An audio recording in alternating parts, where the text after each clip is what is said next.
I sat in the parking lot of a Trader Joe's in Sacramento last October, reading 19 text messages from a phone number I'd deleted 7 years ago, and every single one said some version of the same 4 words. We need your help. Not one of them said sorry. My father, my stepmother, my younger brother, an aunt I hadn't spoken to since my high school graduation. All of them in one Tuesday afternoon, like a faucet that had been shut off for 7 years, and suddenly burst back open. But before I tell you what was in those messages, I need to take you back to the night I stopped being anyone's daughter. Thanksgiving, 2017. Modesto, California. The house smelled like sage and the inside of an oven that had been running since 6 in the morning. And my stepmother Lorraine had the good tablecloth out. The cream one with the lace edge she only used twice a year. My brother Caleb had just gotten his acceptance letter to UC Davis, the first person in our family to get into a 4-year university that wasn't a community college transfer, and my father had been telling everyone about it for 2 weeks straight. At the gas station, at his job, at the irrigation supply company, to the mailman, probably. I was 24. I'd been working the front desk at a dental office for 3 years, and taking night classes at Modesto Junior College, toward a degree in respiratory therapy. 2 classes a semester, because that was what I could afford after rent. I had $1,100 saved toward the application fee and clinical supply costs for the actual program, the one I'd need to transfer into, and I hadn't told anyone. I wanted it to be real first. I wanted one thing in my life that nobody could talk me out of, before it had even started. That night, my father stood at the head of the table with a beer in his hand and toasted Caleb. The whole table lifted their glasses. Lorraine cried a little, dabbed under her eyes with her napkin. My grandmother, not Lorraine's mother, my father's mother, who everyone called Mimi, clapped both hands together like she'd just watched a touchdown. My father's face did something I'd been waiting 24 years to see pointed at me. He looked proud, genuinely, helplessly proud, in a way I had never once seen directed my way for anything I'd ever done. I smiled too. I want to be honest about that. I smiled, and I meant it, because Caleb hadn't done anything wrong by being good at school, and some small stupid part of me still believed, if I just kept being reliable long enough, eventually that look would land on me too. Then my father said something while he was still holding his glass up, something I don't think he even meant as cruelly as it landed. He said, "Finally got one kid who's going somewhere." He didn't look at me. He didn't have to. Later, after the dishes. I always did the dishes, that was just understood. The way some kids are understood to take out the trash. I sat at the kitchen table with Mimi while she dried and I washed. She was the only one who ever stayed in that kitchen with me, instead of disappearing into the living room with the football game. I told her about the respiratory therapy program. Quietly, like I was confessing something. She set down the dish towel and took my wet hand in both of hers anyway. Didn't care that I got her sleeve damp. "Tell me everything," she said. So I did.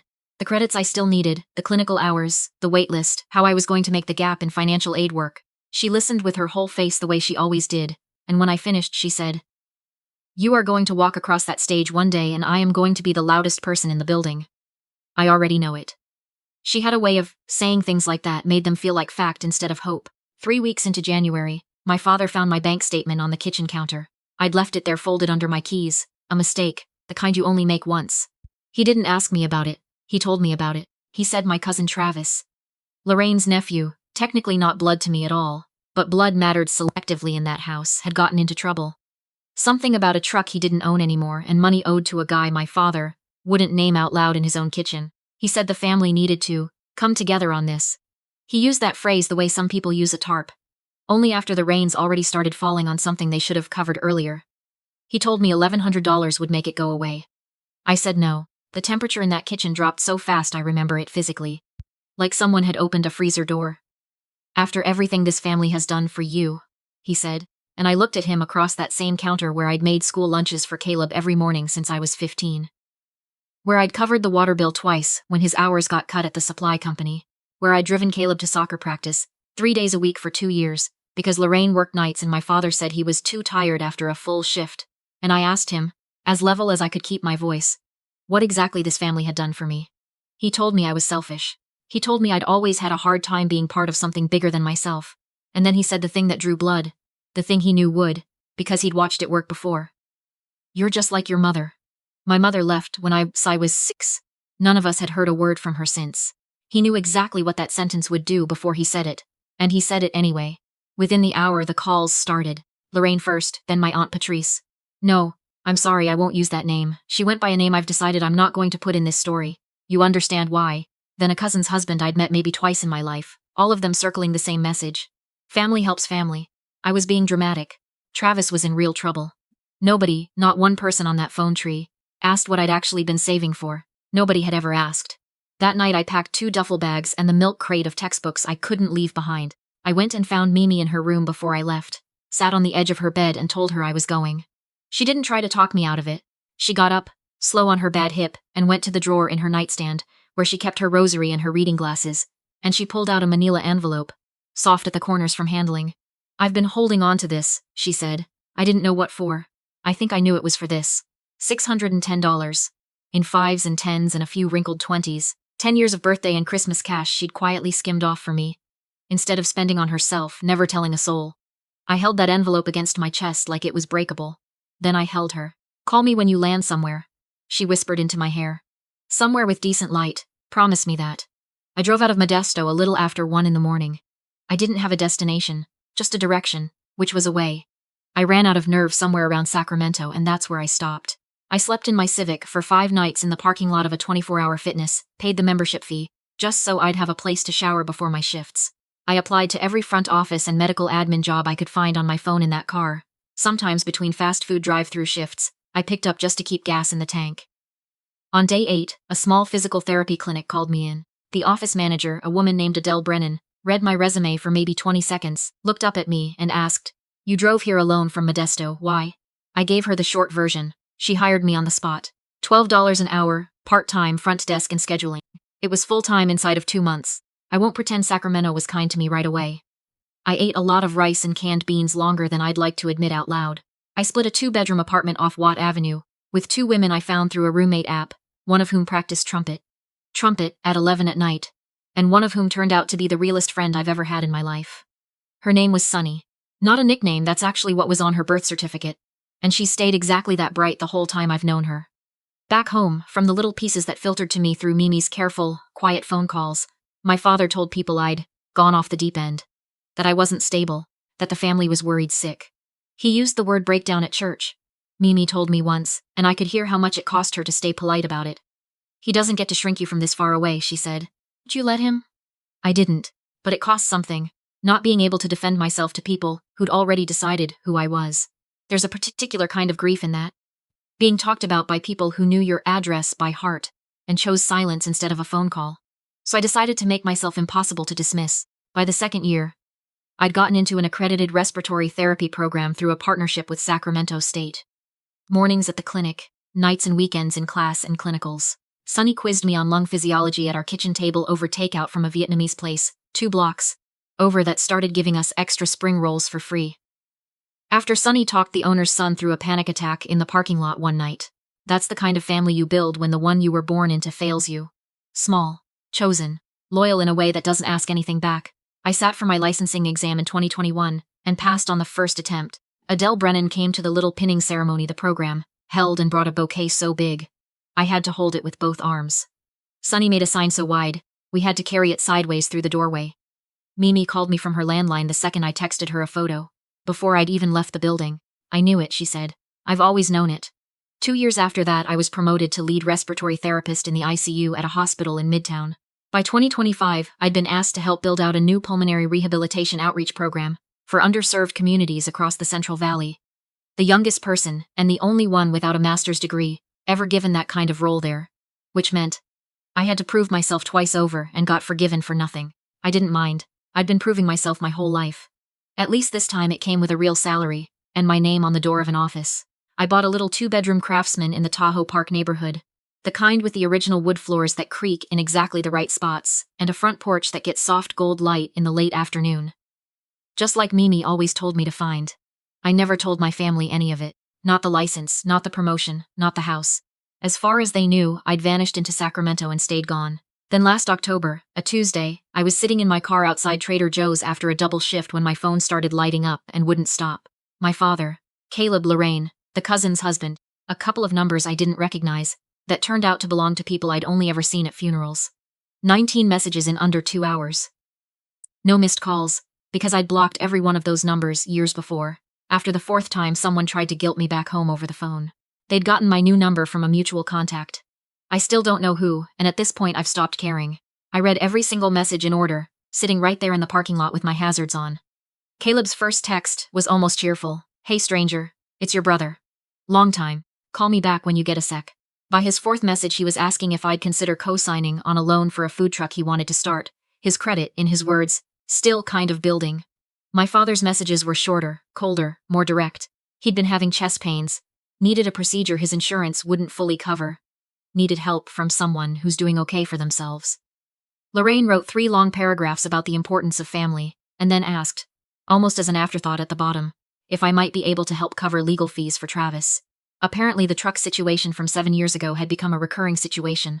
I read all 19 messages twice. Then I called Sunny. They found me, I said. Which one actually hurts, she asked, because she knows me better than anyone alive. None of them said sorry, I told her. That's the part that hurts.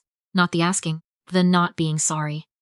What none of them knew, what my father had absolutely no way of knowing when he sent that text about his chest, was that I'd already been booked for 6 weeks out as the closing speaker at a regional healthcare access summit being held in Modesto.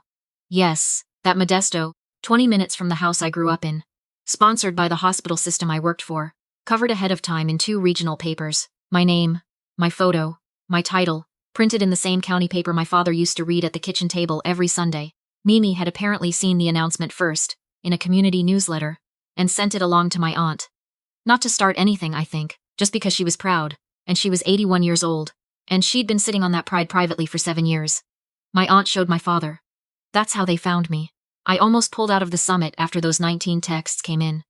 I had the words, I need to step back, actually loaded in my mouth on a call with the event coordinator. Then I thought about Mimi standing on that porch in her house shoes at 1 a.m, watching my taillights shrink down the road. I told the coordinator I'd be there. The summit was held in a hotel conference room in Modesto, on a Thursday evening in late November. About 200 people, hospital administrators, public health officials, clinic directors, a few city council members. I got there early and walked the empty room by myself before it filled up. I found Mimi already seated near the front, in her good navy cardigan, and it took me a second to understand how. Until I saw Sunny standing behind her chair, grinning, because Sunny had driven 4 hours to surprise me with her. That made me cry in the hotel bathroom for about 3 minutes, before I had to redo my mascara from scratch. My father was seated, 3 rows back, Caleb beside him, Lorraine on the aisle. They'd driven 20 minutes, which told me exactly what they expected this evening to be for them. My father had on his good shirt, the blue one he wore to weddings and funerals. He looked older than I remembered, smaller somehow, in a way that had nothing to do with his actual size. When the moderator introduced me, my credentials, the program I'd built, the outreach fund I'd started through the hospital specifically for first-generation college students from the Central Valley pursuing healthcare degrees, I heard the room respond, and underneath the applause, I heard one specific voice, Mimi, saying yes, yes, yes, quiet and rhythmic like she was keeping time. I walked up and gave my prepared remarks. Workforce shortages in rural respiratory care. What it actually takes to keep clinical staff in underserved counties instead of losing them to bigger cities. I was professional, specific. I knew my numbers cold. And then, near the end, I paused, longer than I'd planned to. I grew up about 20 minutes from this room, I said. Some of you in this room tonight probably know my family.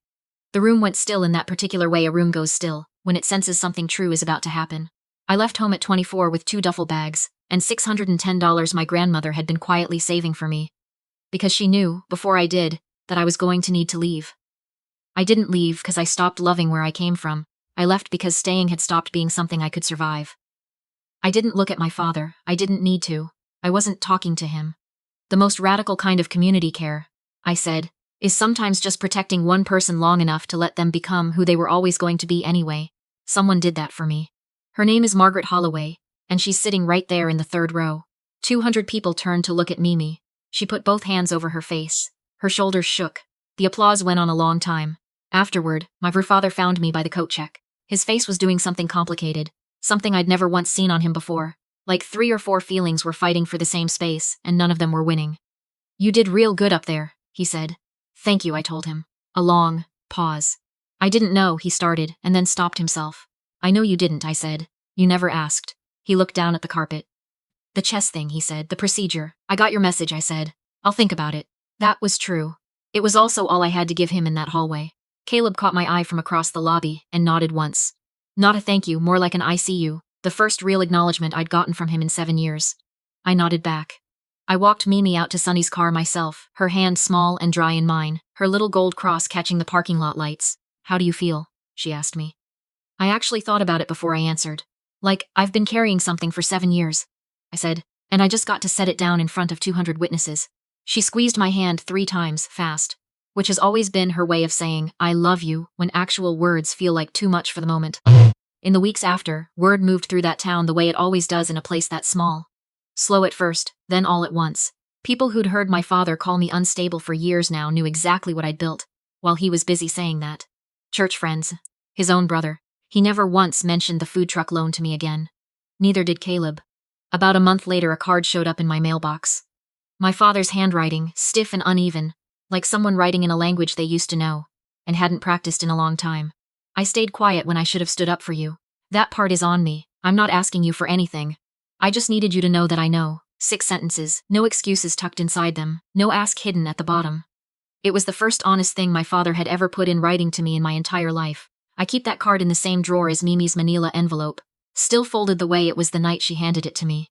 Still smelling faintly like her dresser drawer. Still holding the ghost of $610, and a 1 a.m. goodbye on a porch. I haven't called my father back yet. I haven't thrown the card away either. My name doesn't matter as much as this does. I own a house with a porch that catches good light in the afternoon. I have a best friend who once carried a sign too wide for a doorway, just to watch me walk across a stage. I have a career I built out of a gym parking lot, and a $12 an hour front desk job. And a woman named Adele who took 20 seconds to see something in me. My own father took 7 years to even ask about. And I have Mimi, who has always known things about me the way other people know weather is coming. Here's what I want you to take from this, if you've stayed with me this long. There's a real difference between help me and I'm sorry. One of those is a transaction. The other one is an opening. You cannot skip the second to get to the first and expect anyone to actually let you back in. You are not selfish for needing that difference to matter to you. You are not ungrateful for finally knowing what you're worth. And you are not cold for deciding that love, without any accountability attached to it, is just obligation wearing a nicer coat. Leaving at 24 wasn't the bravest thing I ever did. The bravest thing was staying still enough, 7 years later, to let them come find me on my terms, and being honest enough with myself to finally know the difference between the people calling because they need rescuing, and the one woman who had quietly been building my rescue the entire time, without ever once asking me for anything in return. So I'll leave you with the same question I sometimes ask myself, late at night, sitting on that porch in the good light. If someone who hurt you called tomorrow, after years of nothing, what would you actually need to hear before you picked up? Help me, or I'm sorry. Whichever answer comes first tells you everything about where you really stand.